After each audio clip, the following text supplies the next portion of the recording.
to do the public testimony tour, gathering hundreds upon hundreds of public testimonies. We hope to get 1,000. All of those will be on the website. You can sort through them, look at them, watch them. We ask everyone to share those. So I want everyone to, to cheer and to just really give them all the love you can and alohas and yoo! This sister is single-handedly doing some of the most incredible things that you're about to hear. So let's hear it for Rebecca, everybody.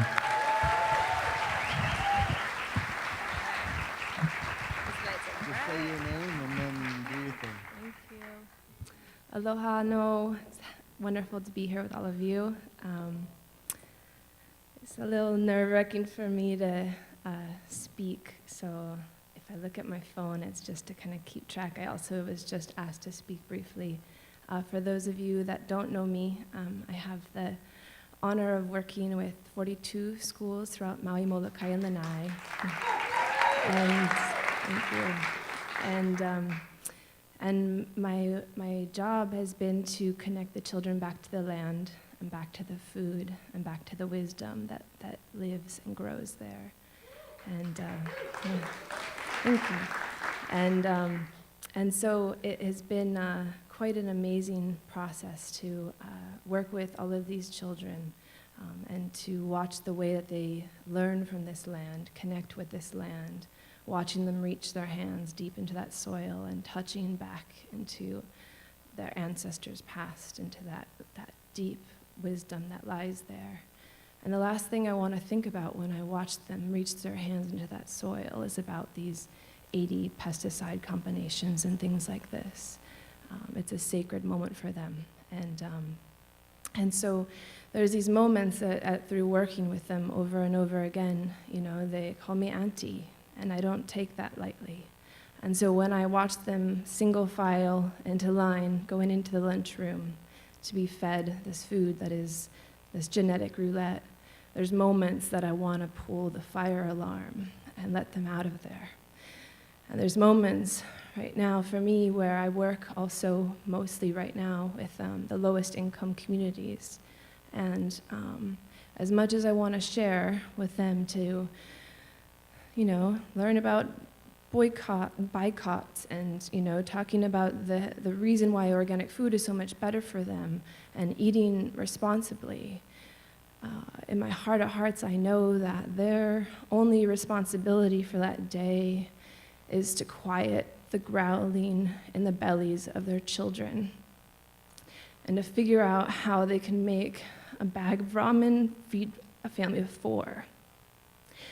And so I'm really here today because I don't want this movement to just be for the ones that are privileged enough to choose the GMO-free food.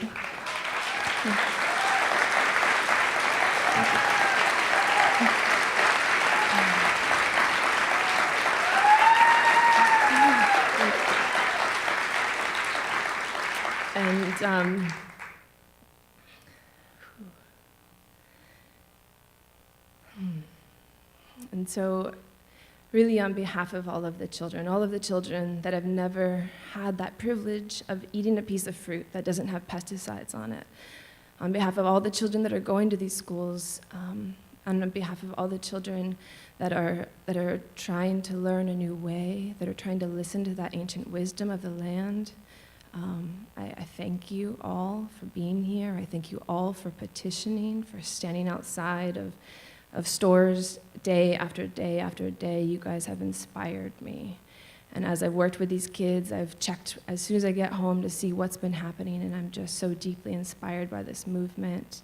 I feel like someone mentioned, thanking Monsanto because it's activated us all. It's brought us all together. It's helped us really recognize that we are an ohana, that, we are all on this canoe together, and what we do or what we don't do impacts where we're going. And so I also want to encourage all of you to not let this be the end, that this just be the beginning. We've turned in the signatures, and now where do we go from here? Keep on being a squeaky wheel. Keep on burning your ember as bright as you can. We have an impact we make with our voice and with our questions and with going to our restaurants and asking what is local, asking if they are, what is GMO, asking these questions. If your businesses support your local school or community garden, please. If you have children, ask what's happening with their school garden. Ask what's happening with that wisdom, because the thing is, we are raising up these new leaders, and we want these new leaders to know how to hear the land, how to hear that wisdom. And so keep on making noise, keep on doing what you're doing, keep on sharing, and thank you all so much. Aloha.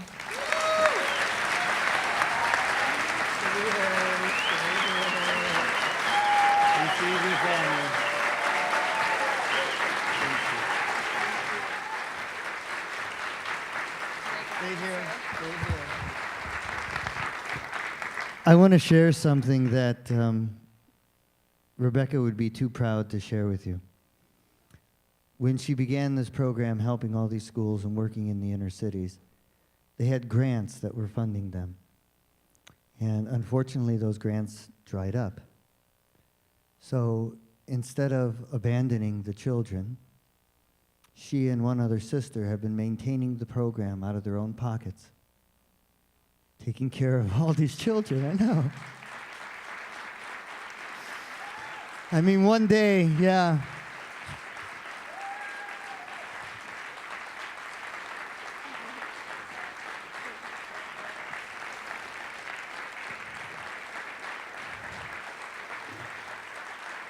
And it literally comes sometimes to whether or not she can buy food for herself or buy gas so she can go take care of the kids.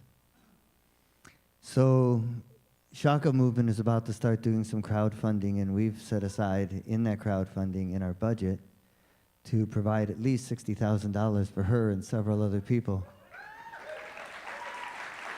as part of the Shaka Movement outreach program.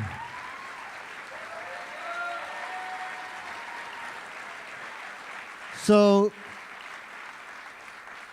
to encourage this type of activity in our communities, we encourage you either talk directly to Rebecca before you leave this evening, or if you make a donation to Shaka Movement, to do so with the earmark, what do we want to call it?